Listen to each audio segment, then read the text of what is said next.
Donc nous allons commencer par la première étape, en vérifiant quand même que vous avez bien en premier coupé l'arrivée d'eau générale, parce que alors ça va éviter les grosses mauvaises surprises. Et ensuite donc libérer la pression que vous avez dans les tuyaux, tout simplement en tirant la chasse d'eau ou en ouvrant les robinets. Voire comme moi, vous faites les deux, comme ça vous êtes sûr. Et donc maintenant on va procéder donc à la première étape, comme je disais, qui est donc pour ceux qui ont déjà un robinet installé mais qui est défectueux, de le retirer tout simplement. Bon bah moi j'ai un petit peu triché, j'avais déjà dévissé le robinet, hein, donc il sera pour le coup plus simple à enlever. Voilà. Enfin, plus simple entre guillemets parce qu'il y a quand même une sacrée quantité de tartines comme vous avez pu voir. Voilà. Et il y a de l'eau qui sort, génial. Donc, hop, on va mettre une serpillière, ça va être un petit surplus d'eau, rien de bien méchant, voilà. C'était juste le petit surplus d'eau qui était dans le tuyau plus haut et qui s'est évacué. Voilà, donc le robinet défectueux étant enlevé, voilà, on va passer donc à l'étape suivante. Donc étape suivante qui va consister à scier donc le tuyau. Donc pour ceux qui comme moi avaient un robinet auto-perceur, donc on va scier en haut et en bas, ou plutôt oui, en haut et en bas, de façon donc à enlever cette partie-là qui déjà a été écrasée à cause du robinet, hein, qui est vraiment généralement un robinet à éviter, certes pas cher, mais c'est vraiment à éviter selon les professionnels. Et donc de toute façon à retirer cette partie-là. Et pour ceux qui n'avaient pas de robinet, eh ben, vous coupez tout simplement ici, au milieu. Donc c'est parti. Donc moi je vais prendre une scie à métaux. Donc, vous pouvez prendre également quelque chose de plus pratique, mais que je n'avais pas avec moi, qui est un coupe-tube, qui est tout petit, qui tient dans la main et qui coupe, comme son nom l'indique, qui coupe plus facilement donc les tubes. Hop.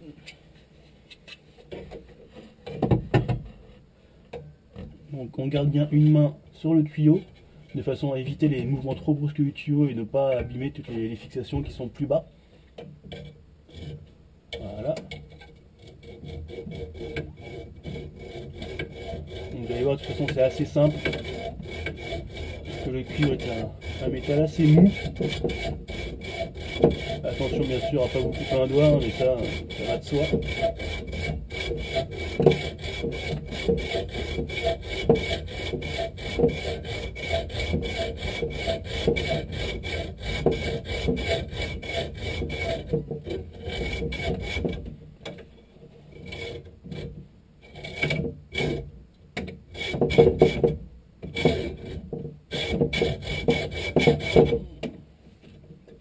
Bon, pour vous éviter toute la période de coupe qui va pas être franchement fun à regarder, j'ai coupé et je reviendrai une fois que j'aurai fini de couper. Hein.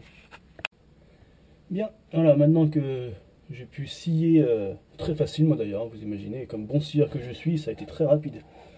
Maintenant que cette partie-là donc a été enlevée, vous voyez donc la partie avec le robinet préperceur, nous allons maintenant donc procéder à l'étape suivante qui est le nettoyage des tubes.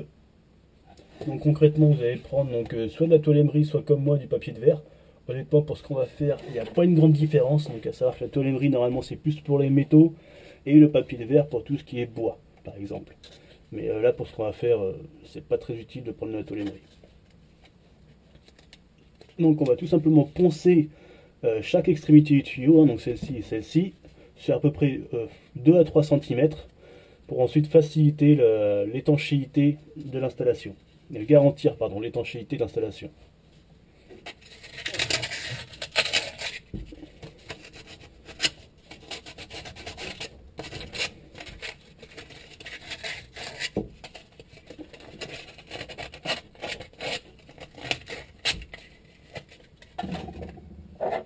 Bon, moi j'ai un petit résidu de calcaire là, que j'ai essayé d'enlever. Hop.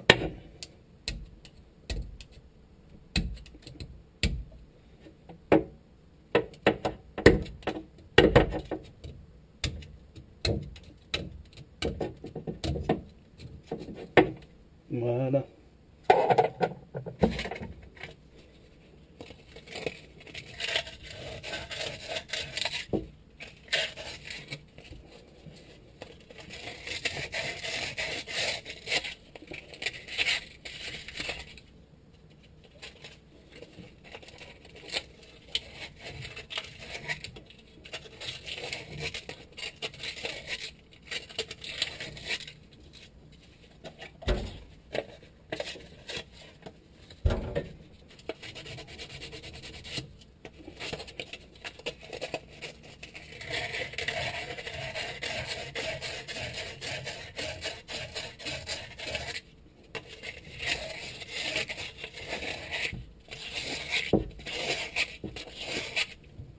Voilà, comme ceci.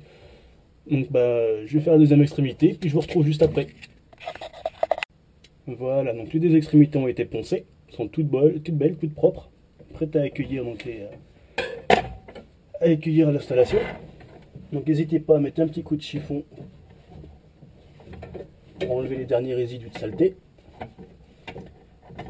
Et surtout pour ceux qui ont coupé à la scie à métaux et pas aux coupes tubes, pensez donc à l'aide d'un petit couteau à racler l'intérieur du tuyau de façon à enlever les éventuels résidus de métaux qui pourraient rester dans la tuyauterie et plus tard abîmer sur le long terme vos machines que vous allez brancher dessus. À la toute fin, une fois que tout sera installé, j'y reviendrai de toute façon, mais je ferai couler l'eau longuement de façon à évacuer d'éventuels résidus qui seraient tombés dans les tuyaux de façon à ce que ça n'aille pas dans les filtres des machines.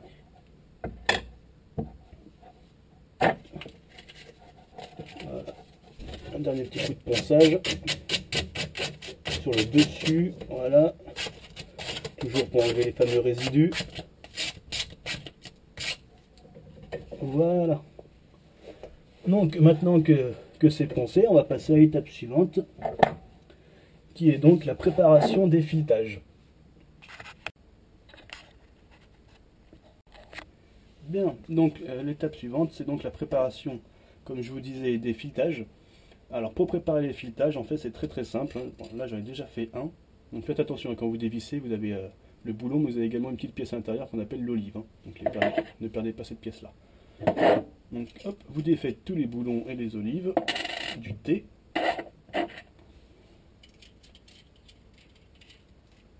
Voilà.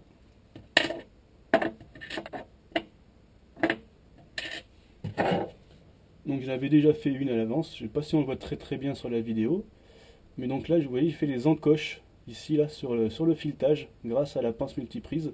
Donc ces encoches, en fait, c'est ce qui va permettre d'avoir une meilleure accroche pour la filasse, hein, qui est juste ici, de façon à ce qu'elle tienne mieux quand on va aller serrer. Donc on prend tout simplement sa pince multiprise et on va venir donc faire un léger appui, hop, puis on pivote et à nouveau un appui. Alors ça sert à rien de forcer comme un bourrin, c'est un métal tendre, hein. Donc ça va tout de suite se déformer. Si vous appuyez trop, vous allez déformer le filetage de façon définitive et là ça va vraiment être galère pour serrer. Enfin du moins j'imagine, hein, ça m'est jamais arrivé vu que je suis pas plombier, mais ça me paraît juste logique. Voilà.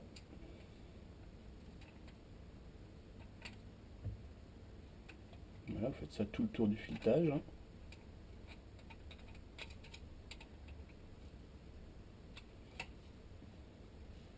Voilà, donc vous pouvez voir les petites encoches normalement.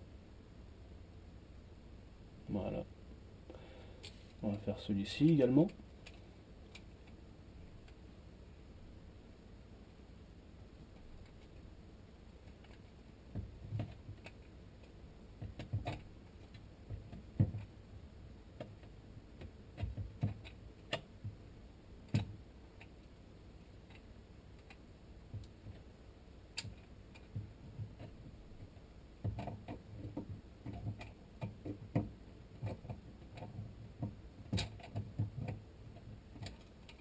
Voilà. Voilà pareil, donc les encoches. On peut également le faire, hein, si on n'a pas de pince multiprise, avec la lame en fait de la scie à métaux, en le passant tout simplement comme ceci, de haut en bas.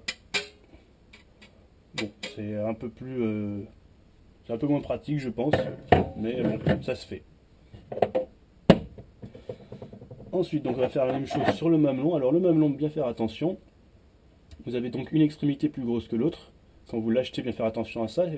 N'hésitez pas à demander à un vendeur dans le magasin, si c'est une grande surface de bricolage, pour faire en sorte que ce soit le bon diamètre pour la fixation de la machine à laver. Hein. La fixation qui, hop, juste ici, voilà, de façon à ce que ça puisse bien se visser dedans. Hein. Et l'autre extrémité étant bien sûr celle qui va venir se mettre donc, dans le robinet, juste ici. Voilà. Donc c'est la petite extrémité que l'on va venir donc préparer avec la multiprise. L'autre, il n'a absolument pas besoin de le faire, étant donné qu'on va pas mettre de la filasse et de la pâte à joint pour la fixation du lave-vaisselle ou du lave-linge. Hop.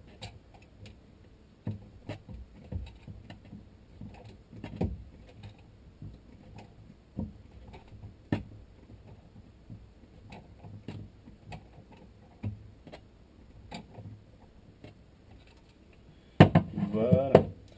Donc maintenant, une fois qu'on a préparé donc les filetages, on va mettre donc la filasse. Donc la filasse, ça sent pas bon. Enfin, après ça dépend, hein, si vous aimez les écuries, les porcheries, ça sent très très bon. Mais bon, moi perso, je suis pas fan. Donc pour poser la filasse, on va commencer par se mettre en biais, comme ceci. Voilà, et ensuite on va venir faire tourner la filasse dans le sens des aiguilles d'une montre, dans le sens tout simplement du filetage. Comme ceci. Voilà. En serrant bien entendu, ça paraît logique. Voilà, et une fois qu'on a fait le tour, hop, on prend une paire de ciseaux et on coupe les extrémités qui dépassent. Voilà, c'est mieux si je sors pas du champ de vision de la caméra, hein, vous en pensez quoi? Voilà, c'est mieux. Voilà. Une fois que la filasse est en place, on va mettre dessus, et seulement après avoir mis la filasse, hein, la pâte à joint. Donc la pâte à joint, il est préconisé de malaxer donc la pâte à l'intérieur avant d'ouvrir. J'imagine que sinon ça va mal sortir, hein. Je dis bien j'imagine parce que comme je vous le dis, je suis pas plombier, donc c'est la première fois que je fais ça. Hop. Voilà, donc on met un petit bout de pâte, pas 3 tonnes, voilà. Là c'est amplement suffisant. Et avec le doigt, on va venir faire le tour, tout simplement. Le tour du filetage. Voilà. Bon. Déjà en plus ça permet à la filasse de bien tenir, hein. C'est pratique. Voilà.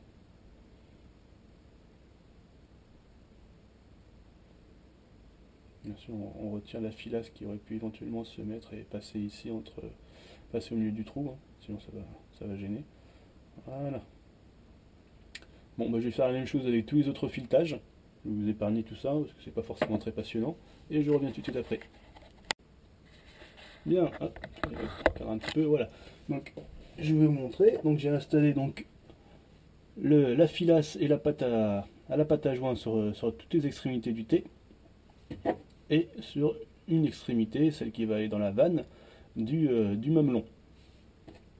Et c'est là que vous allez comprendre pourquoi j'avais marqué qu'il fallait du sopalin dans les outils. Et ben c'est que tout simplement, vu que vous allez couper l'arrivée d'eau générale de votre appartement, bah, pour se laver les mains, il n'y a plus que ça. Voilà. Donc vu que vous avez de la pâte à joint partout sur les doigts, bah, vous êtes bien content d'avoir du sopalin pour vous laver les mains. Voilà la petite anecdote. Donc maintenant on va passer à l'étape suivante qui est donc la pose tout simplement du thé. Voilà, donc la pose du thé. Alors on va procéder très simplement. Donc je tiens à préciser quand même une petite chose avant. Sur le thé, je ne sais pas si vous avez remarqué, je vais vous le remontrer. Vous aviez donc 3 extrémités. 2 extrémités avec ce type de boulon. Et une extrémité qui était donc celle-ci, là où va aller la vanne, avec un boulon identique mais plus gros. Bien faire attention à ne pas les mélanger. Prenez les deux plus petits boulons pour les extrémités que l'on va mettre en place. Voilà, petite précision comme ça. Donc on commence pour le coup par mettre le fameux boulon. Voilà, on l'enfile dedans. Bien faire attention, il y a souvent de l'eau qui va commencer à vouloir ressortir par ici, hein, donc de temps en temps vous passez à un petit coup de chiffon pour absorber le surplus d'eau. Ensuite, vous mettez ce que l'on appelle l'olive. Voilà. Ah, pourquoi elle a glissé, je ne sais pas si vous avez eu le temps de le voir. Voilà, donc l'olive qui ressemble à l'anneau du Seigneur des Anneaux, hein, le précieux. Voilà, donc vous mettez le précieux, hein, on va dire ça comme ça. Hop. Et ensuite, vous mettez votre thé. Et c'est là que ça va être visiblement, d'après ce qu'on m'a dit, hein, je vais voir, hein, vu que je fais en direct, difficile, parce que vu qu'il y a la filasse, pour serrer, ça va être un peu plus difficile. Donc voilà, maintenant on va essayer de serrer. On va bien voir ce que ça donne, hein. Voilà. Donc là, on va prendre notre clé à molette. Voilà. Et on va venir finir de serrer.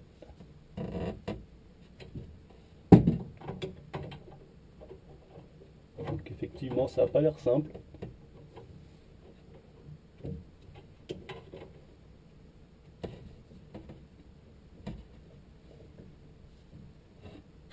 Mais ça se fait.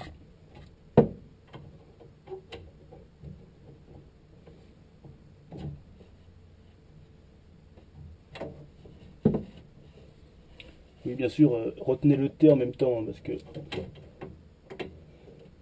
si vous faites que serrer comme ça sans le tenir, ça va juste tourner dans le vide, hein, ça va rien serrer, bien entendu.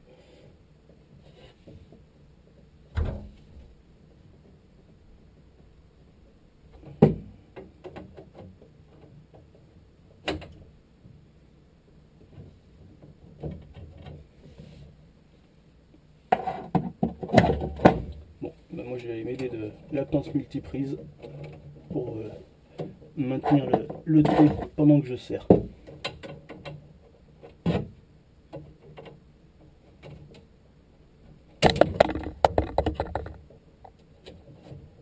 Ok, donc ça n'a pas serré. Alors pas serré du tout.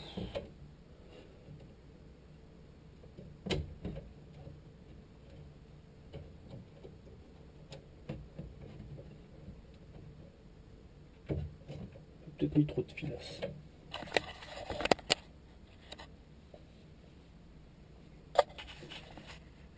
Bon ben voilà, première erreur, hein, ne faites pas la même erreur que moi, c'est-à-dire que j'avais mis trop de filasse. Donc voilà ce que ça donne maintenant. Donc j'en ai enlevé quasiment, même sans problème, la moitié. Donc je mets beaucoup moins de filasse.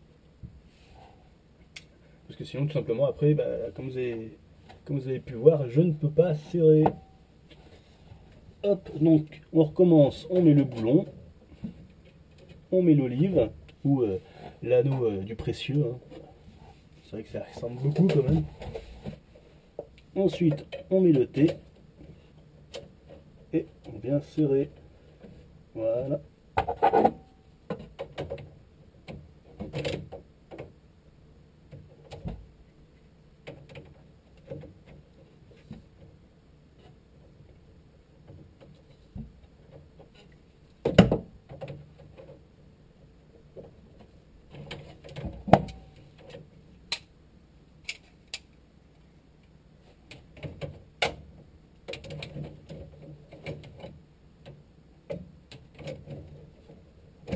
Hop, voilà, je mets de nouveau de la multiprise. Hop, pour mettre dans le tuyau pendant que je serre.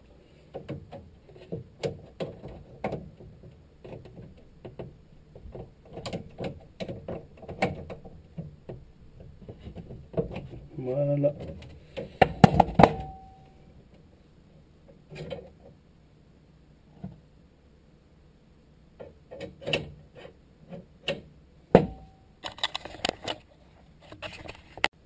Voilà. Bon, j'ai un peu galéré. Mais bon, il est en place. Et il tient bien. Ensuite, on va procéder à la même étape, mais avec la partie du haut. Donc, on met le boulon dans le bon sens, bien entendu.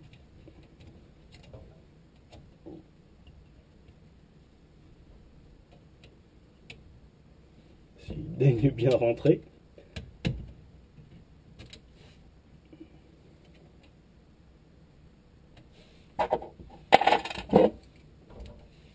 Pas mal celle-là.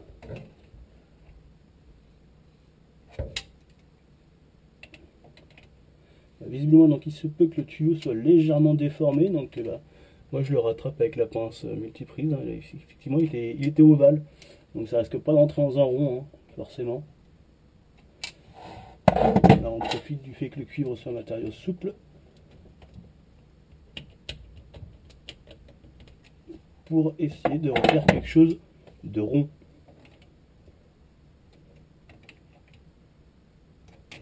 punaise.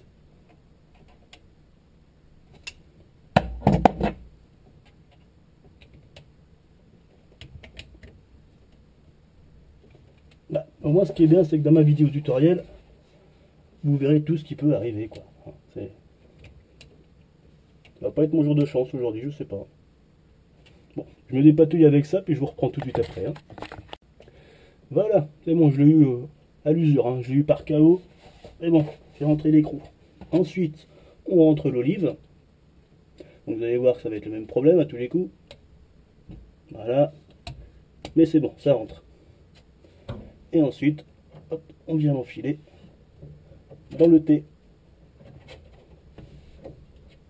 Et bien sûr, même problème dans le thé. Voilà, c'est bon, il est rentré. Et on vient serrer.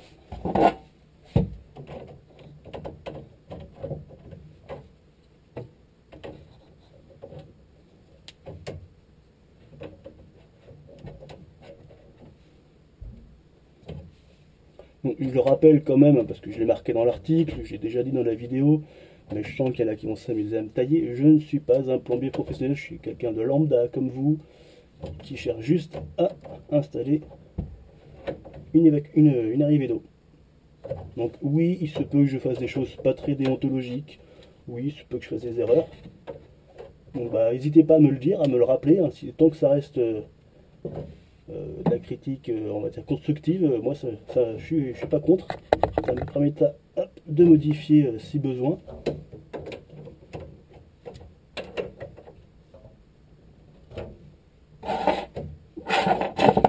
Donc là pareil, hop, je mets de la multiprise pour éviter justement de forcer sur les fixations de la canalisation, parce que certaines canalisations sont fixées dans les murs, donc si on force, hop, ça va forcément abîmer quelque chose.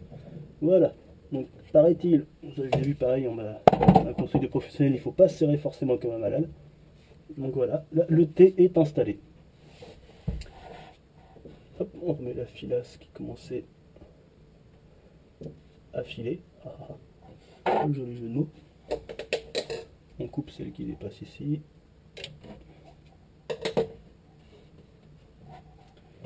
Voilà. Et donc maintenant on va passer à l'étape suivante qui est l'installation de la vanne. Voilà, donc voici la vanne. Quand on la vient mettre donc sur cette partie là.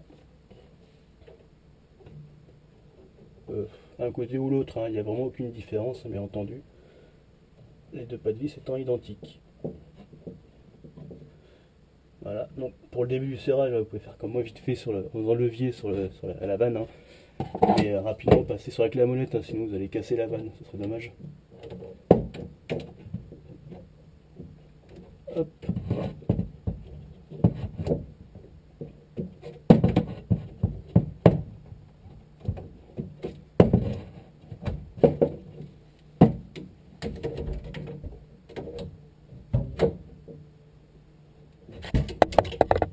Hop, pardon, c'est bon, vous êtes encore là? Voilà.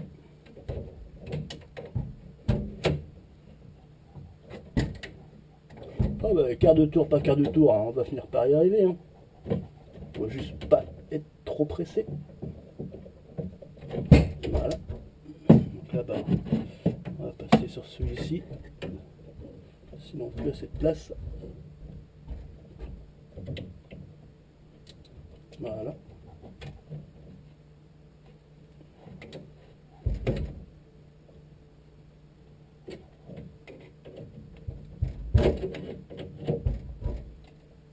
Donc à savoir qu'à partir de cette étape-là, vous avez vraiment fait le plus difficile. Hein. Tout le reste après, c'est que du Playmobil. Hein. Ça s'emboîte, ça se visse, c'est très pratique, très facile.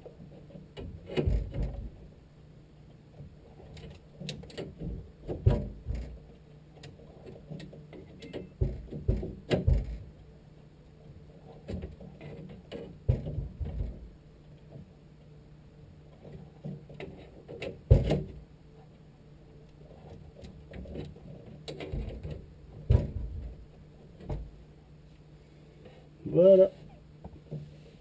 Hop, on met la vanne comme moi en position fermée, au cas où, on ne sait jamais. Et maintenant, l'étape suivante, on va installer le mamelon. Ah bah là pareil, pourquoi je ne l'ai pas fait tout à l'heure, je vais enlever un petit peu de filasse, hein, parce que là il y en a beaucoup trop. Donc j'ai encore une fois galéré pour serrer. Hop.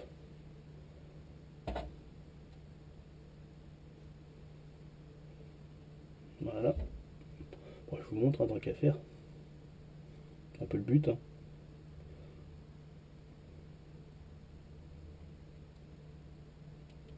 Voilà.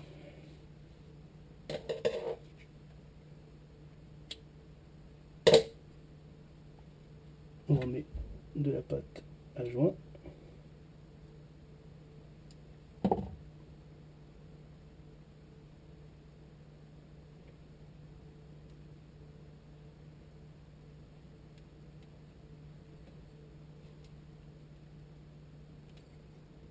Voilà. Hop. Voilà le torchon ou du papier essuie-tout, hein, vu qu'on n'a plus d'eau, hein, je vous rappelle. Et on installe le mamelon.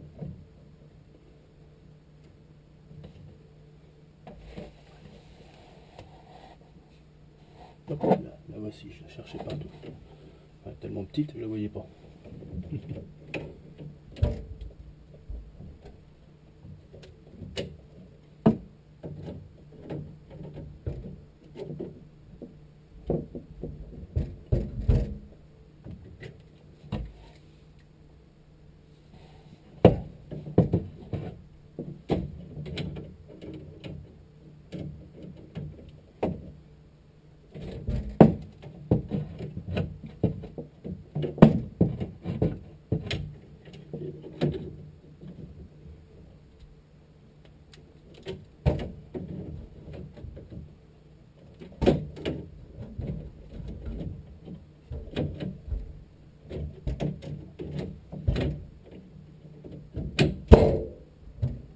En évitant de casser l'évier avec, c'est mieux.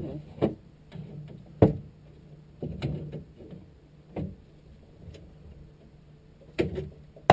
Là, on y est presque. Désolé pour tout le bruit.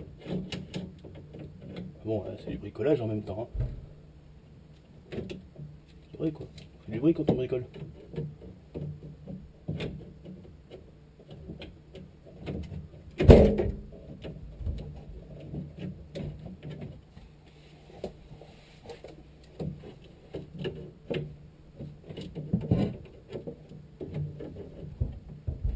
Ouais, j'aurais peut-être dû prendre une clé à molette plus petite. Voilà.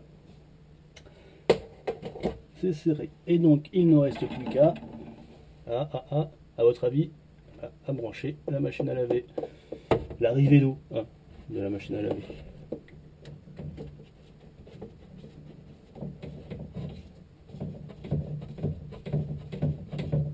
Donc ça, c'est vraiment la partie la plus simple. Et voilà. Donc bah là on passe à la partie la plus délicate, enfin, surtout pour moi, hein, pour pas perdre la face devant tous les gens qui vont regarder ce tutoriel, c'est la remise en activité de l'eau, hein, voir s'il n'y a pas de fuite. Bon j'ai coupé, hein, comme ça vous verrez pas s'il y a de fuite. Bon ça va, je viens de remettre l'eau au compteur général, il n'y a pas de fuite donc je me permets de rallumer la caméra hein, pour dire waouh j'ai réussi. Donc bah, pour vérifier, hein, vous prenez à nouveau un sopalin pour le coup, que vous passez ici, parce que c'est pas forcément visible à l'œil nu, hein. Ça peut être des toutes petites fuites, et si le sopalin est humide, bah, c'est qu'il y a une fuite quelque part. Eh mais c'est que je pourrais être plombier dis donc hein.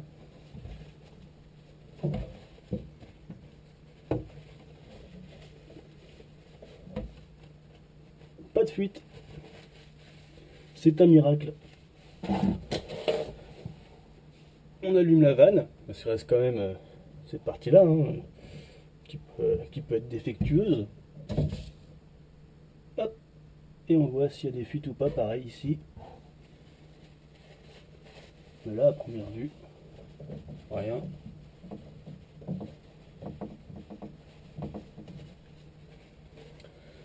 Et voilà, bon bah j'ai trouvé une nouvelle location, je vais être plombier, hein. Ça rapporte bien il paraît. Voilà, voilà. bah, en espérant que ce tutoriel vous aura aidé. N'hésitez pas également à regarder mon autre tutoriel qui explique comment installer l'évacuation de l'eau d'une machine à laver ou d'un lave-linge ou d'un lave-vaisselle. Et puis ben, je vous souhaite une bonne journée, ou plutôt une bonne nuit, hein, parce que généralement ça énerve bien d'installer ça, on fait ça le soir avant de se coucher. Hein. Allez, ciao. Ah, juste un dernier détail que j'allais oublier, avant d'ouvrir la vanne, comme j'ai fait, j'ai fait une bêtise, hein, pour que l'eau aille donc jusqu'à la machine, comme je vous disais en début de vidéo, pensez, en laissant la vanne fermée, à faire couler l'eau, de façon à évacuer les éventuels résidus en fait de cuivre, dus au fait qu'on a scié le tube, hein, bien entendu, pour les évacuer dans l'évier, hein, et pas dans la machine à laver. Mais bon, bah, moi maintenant, trop tard, c'est fait, hein, donc j'espère que vous ne ferez pas la même erreur que moi, et que ça va pas bousiller ma machine.